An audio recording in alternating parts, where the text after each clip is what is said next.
హత్య రాజకీయాలకు మరకలేదంటున్న చంద్రబాబు, అట్లాగే రెడ్ బుక్ అరాచకాలకు హైకోర్టు బ్రేక్. ఈ రెండింటి మీద వెళ్ళటానికి ముందుగా డబ్బులన్నీ అమరావతి రాజధాని కోసమేనా? ఓ పక్క 9,000 కోట్ల అప్పు, మరోవైపు మొత్తం 60,000 కోట్ల అమౌంట్ అమరావతిలో పెడతారట.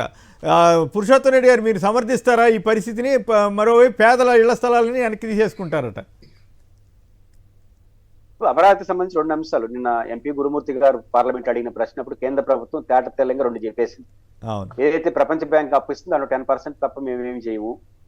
విభజన చట్టం ప్రకారం ఏదో ఇస్తారని మనం ఊహించుకున్నాం. నేను కూడా ఊహించుకున్నా అసెంబ్లీ సెక్రటరీ వాళ్ళు కడతారని. ఆల్రెడీ 2,500 కోట్లు ఇచ్చాం, అదే సర్దుకోండి అని చెప్పి. అంటే ఇచ్చేసాం, ఇంకేమి ఇవ్వరు. ఏదైనా ఇస్తే అప్పులు ఇస్తే దానికి ఏదైనా షూరిటీ ఇస్తారు. అప్పులు షూరిటీ, అప్పు కూడా ఇవ్వరు, అప్పులు షూరిటీ ఇస్తారు. ఇది కేంద్ర ప్రభుత్వం తీర్చి. ఇప్పుడు 62,000 కోట్లు ఎంతో టెండర్లు వేస్తున్నాం కొమ్మినేని గారు. మన ఆదాయం ఎంత కొమ్మినేని గారు? అమరావతికి కేటాయించింది 6,000 కోట్లు బడ్జెట్ లో. ఈ ఇయర్ మొత్తం 6,000 కోట్ల రూపాయలు బడ్జెట్ కేటాయించారు. 15,000 కోట్లు ప్రపంచ బ్యాంక్ లోన్ ఇస్తుంది. మొత్తం ఎంత 21,000 కోట్లు అనుకుందాం. 62,000 కోట్ల రూపాయలు టెండర్లు పిలిచేసి ఎంతకాలం పెట్టాలని? అంటే టెండర్లు ఇట్లా పిలుచుకుంటా పోతుంటే దాని అర్థం ఏంటో మనకు అర్థం కాదు. రెండో అంశం, ఈ రోజు 62,000 కోట్లు అంటే ఇంకా 52,000 కోట్లు అప్పు చేయబోతారు రాజధాని పేరుతో అర్థం అవుతుంది. మళ్ళీ ఇంకో పక్క సెల్ఫ్ సఫిషియెంట్. మీరు రాజధాని నిర్మించుకోండి, ఎవరికేమో అభ్యంతరం లేదు, అడ్మినిస్ట్రేషన్ క్యాపిటల్ గా చేసుకోండి, అన్ని అన్నయ్య పెట్టుకోండి, భిన్నాభిప్రాయాలు ఎల్లున్నా కూడా. కానీ ఈ తరహాగా అప్పులే చేసుకుంటూ ఒక పక్క ప్రజలకేమో సెల్ఫ్ సఫిషియెంట్ రాజధాని అంటారు, ఇంకొక అప్పులు చేస్తారు. ఎట్లా పోనీ అప్పుడేం చేసి సిఆర్డిఏ వాళ్ళకే ఒప్పందం చేసుకుంటున్నారు. రాష్ట్ర ప్రభుత్వం అస్యూరెన్స్ ఇస్తా ఉంది. రాష్ట్ర ప్రభుత్వం అస్యూరెన్స్ ఏంటంటే మేము కడతామనే కదా అర్థం. కాబట్టి ప్రభుత్వం ఖచ్చితంగా సెల్ఫ్ సఫిషియెంట్ రాజధాని అని మీరు అంటున్నట్టు దానికి తర్వాత ఎప్పుడో భూములు అమ్ముతాం, దాంతో అన్ని తీరిపోతాయి అంటున్నాడు నారాయణ గారు. అది నమ్మొచ్చా? నేనేమంటానంటే భూములు వాళ్ళ ఉద్దేశం అదే, 30,000 ఎకరాలు మిగులుతాయి, దాంట్లో 10,000 ఎకరాలు అమ్ముకోవచ్చు, 1,00,000 కోట్లు వస్తాయని లెక్క. ఎప్పుడు అంతవరకు కనీసం 5 ఏళ్ళు 10 ఏళ్ళ తర్వాత కానీ ఫ్లాట్లు అమ్మరు. 5 ఏళ్ళు 10 ఏళ్ళు 60,000 కోట్లు పెడితే సంవత్సరానికి ఎంత కట్టాలి మనం? సంవత్సరానికి మళ్ళీ రేపు అమ్ముతామో తెలియదు. ఇన్ని పరిమితులు దానికి ఉన్నాయి, కానీ వాళ్ళు అదే ప్రయోగం చేస్తారు. ఇంకా అధికారం ఉంది, చేస్తున్నారు. రెండో విషయం, ఈ కోర్టు వ్యాఖ్యలకు సంబంధించి ఈ రోజు పోసాని మురళీకృష్ణ దాని మీద మళ్ళీ వెళ్దాం సార్, దాని మీద మళ్ళీ సపరేట్గా వెళ్దాం. రాజీవ్, మీరు కూడా ఏమైనా సంక్షిప్తంగా మాట్లాడతారా ఈ అప్పులు రాజధాని మీద?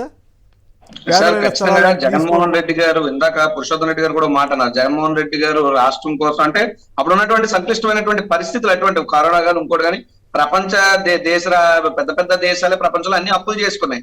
జగన్మోహన్ రెడ్డి గారు చేసినట్టు అప్పునేమో గోతద్దంలో పెట్టి చూపించి అప్పులు రాష్ట్రంగా మార్చారు, సర్వనాశనం అయిపోతుంది అన్నారు. వీళ్ళు అప్పులు చేస్తే రాష్ట్రం ఏమైనా స్వర్గంగా మారిందన్నటువంటి ప్రశ్న రోజు వస్తుంది. ప్రతిరోజు అప్పు చేస్తున్నారు, ప్రతి మంగళవారం అప్పు చేస్తున్నారు. ఇంకోటి ఏంటంటే అమరావతి పేరు చెప్పి నిధులు కేటాయించామన్నారు, కానీ పార్లమెంట్ లో చెప్పారు కదా ఇవేమి నిధులు కేటాయింపు కాదు, ఇవన్నీ కూడా అప్పే, మీరు వడ్డీ కట్టాలి, తర్వాత అప్పులు కూడా తిరిగి చెల్లించాలి అని చెప్పి వెరీ క్లియర్. కాకపోతే ఇప్పుడు మేము అడుగుతుంది ఒకటే సార్, నేను ఉత్తరాంధ్ర ప్రాంతానికి చెందిన వ్యక్తిని సార్. మా ప్రాంతం అత్యధిక, తెలంగాణ కన్నా అత్యధికంగా వెనకబడినటువంటి ప్రాంతం మా ఉత్తరాంధ్ర ప్రాంతం. ఈ రోజు మా ప్రాంతంలో ఉన్నటువంటి ప్రజలు కూడా, మేము కూడా వీఆర్ పార్ట్ ఆఫ్ ఆంధ్రప్రదేశ్ కదా, మేము మా స్వెట్ అండ్ బ్లడ్ ని చిందించి ఇక్కడ ట్యాక్సులు కట్టి ప్రభుత్వానికి ఇస్తుంటే ఆ డబ్బంతా తీసుకెళ్లి ఒకే దగ్గర కేంద్రీకృతం చేస్తే రేపు ఉదయం ప్రత్యేక ఉత్తరాంధ్ర ఉద్యమం కూడా వచ్చేటువంటి అవకాశాలు ఉంటాయి, ప్రత్యేక రాయలసీమ ఉద్యమాలు వచ్చే అవకాశాలు ఉంటాయి. ఎందుకు అంతా ఒకే దగ్గర కేంద్రీకరిస్తున్నారు? ఎవడు బాబు గారు సొమ్మని చెప్పి తీసుకెళ్లి అమరావతి మొత్తంలోనే పెడుతున్నారు. మీరు అమరావతిని పెట్టండి, అలాగే మిగతా ప్రాంతాల్లో. ఉత్తరాంధ్రలో ఏం కేటాయించారండి? ₹1 ఉత్తరాంధ్రకి ఏంటండి పెట్టింది కూటమి ప్రభుత్వం? జగన్మోహన్ రెడ్డి గారు పెట్టారంటే మేము బోల్డ్ చెప్పుకుంటాం. పోర్టు పెట్టాడు, మెడికల్ కాలేజీలు పెట్టాడు, లేదంటే చాలా చేశాడు ఉత్తరాంధ్ర కోసం. ఏం చేసింది కూటమి ప్రభుత్వం? ఒకటి, అమరావతి పేరు చెప్పి డబ్బులు దున్నేయడానికో రియల్ ఎస్టేట్ వ్యాపారాలకో చేస్తారు. నిజంగా అక్కడ అమరావతి ప్రాంతంలో కూడా చేసేది ఏమీ లేదు, కేవలం మసిపూసి మారడిగా చేసి గ్రాఫిక్స్ చూపిస్తున్నారు తప్పితే ఈ డబ్బులన్నీ వాళ్ళ జోబులు నింపుకోవడానికి, కాంట్రాక్టులు టెండర్ల పేరు చెప్పి వాళ్ళ అవినీతి చేయడానికి తప్ప ఇంకోటి కాదు. ఒకటి. ఇక రెండు, ఒక నిమిషం సార్, ఇందాక మొదట్లో మీరు దిశ యాప్ గురించి ఒకటిని ఇంకో దాని గురించి అడిగారు. నేను ఒకటే చెప్తాను, దిశ యాప్ పేరు మారిస్తేనో, స్కూల్ యూనిఫామ్లు రంగు మారిస్తేనో, చేసింది ఎవడో మర్చిపోతాడో వీళ్ళు అనుకుంటే వీళ్ళని మించిన అవివేకులు ఉండరు. దిశ యాప్ ఈ రోజు మీరు శక్తి యాప్ అని పెట్టుకోవచ్చు పేరు, బట్ అది దిశ యాప్ గా రాష్ట్ర ప్రజల గుండెల్లో ఉంది. ఒక ఇన్సిడెంట్ తర్వాత జగన్మోహన్ రెడ్డి గారు అది పెట్టి కొన్ని వేల మంది ఆడపడుచుల ప్రాణాలని, మానాన్ని రక్షించారు జగన్మోహన్ రెడ్డి గారు ఈ రోజు. అదే విధంగా పిల్లలకి మీరున్నప్పుడు చినిగిపోయిన బట్టలు, పగిలిపోయిన షూలు, పనికిరాని బ్యాగులు ఉంటుంటే అవన్నీ కూడా మార్చి ఒక గవర్నమెంట్ స్కూల్ పిల్లోడు కూడా బడికి వెళ్తుంటే గవర్నమెంట్ స్కూలా కార్పొరేట్ స్కూల్ అనే పద్ధతిలో తీర్చిదిద్దాడు ఆయన. కానీ ఈ రోజు మీకు అక్కసు, ఆయన చేసినటువంటి మంచి ప్రజల్లో ఉండిపోతే మీ ప్రభుత్వానికి మంచి పేరు రాదని అక్కస్తో స్కూల్ యూనిఫామ్లు రంగులు మార్చేసి యాప్ల పేర్లు మార్చేస్తే ఇదేమి ప్రజలు మర్చిపోరు. మీ యొక్క ఏమంటారు అదేంటే మీ యొక్క ఆనందానికో మానసిక వేదనకో మీరు సమాధానంగా పెట్టుకోవచ్చు తప్పితే ప్రజలు దీన్ని జగన్మోహన్ రెడ్డి గారు చేశారని గుర్తుపెట్టుకుంటారు. రైట్. స్వామి గారు వెస్ట్ గోదావరి నుంచి. స్వామి గారు నమస్కారం, మాట్లాడండి. నమస్కారం, అందరికీ నమస్కారం అండి. నమస్కారం, మాట్లాడండి. ఇప్పుడు చేసేయండి మంచి చేశారండి ఆయన. అవును, జగన్మోహన్ రెడ్డి చేసేయండి మంచి. అవును. ఇది ఎక్కడ జరుగుతుందంటే వీడు ఏమి చేయరు, చేశాను గొప్పలు చెప్తారు. అన్ని మీడియాలో అంతా చేసాం అని గొప్పలు చెప్పుకుంటారు. చేసేది 100 రూపాయల పని ఉండదండి ఊరికి. 100 రూపాయల పని ఉండదు, ఏమి చేయరండి.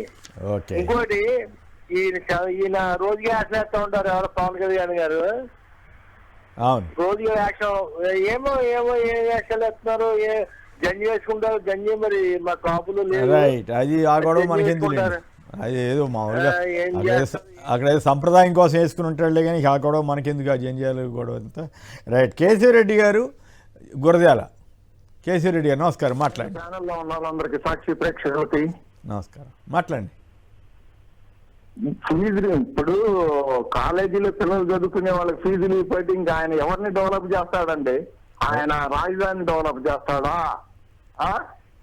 కేసులు పెడితే సరిపోయింది.